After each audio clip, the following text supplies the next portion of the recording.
هادو هما الكادوات اللي شريت لختي. اختي كتموت على الحوايج بحال كاع الدريات، وبما انني في تركيا قلت ضروري ناخذ ليها شي حوايج ونصيفطهم لها للمغرب. ودابا جا الوقت باش غنستافد من كاع دوك الخارجات اللي كنت كنخرج مع اختي وكنشوف اش كيعجبها. باش غنبدا سيدي باش مع دخلت اول حاجه اتيراتني الجاكيطه هادي صافي كونفيرمي. لكن فاش حيد الجاكيطه بان لي واحد التريكو تحتها، هو هذا تريكو بيض زوين كيفتح على الانسان. ناخذ هذا تا هو. اش بان لكم في هذا الستراول؟ كيجيو شويه اوفر سايز وما كيبينوش، ما كيجيوش لاصقين. هذه اهم حاجه بان لي غناخذو. خوازيام ارتيكل خديناه، هاد الارتيكل دخت فيه، ولكن ملي جاني اوفر سايز والستيل ديالو مزيان قلت غنغامر به.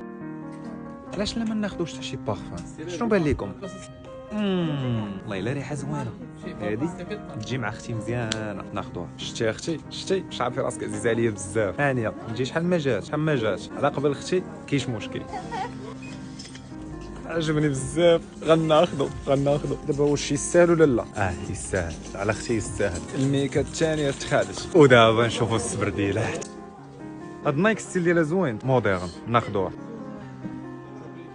هذا عجبني بزاف. هذا صافي ناخذوه. هي الاولى واو الثاني.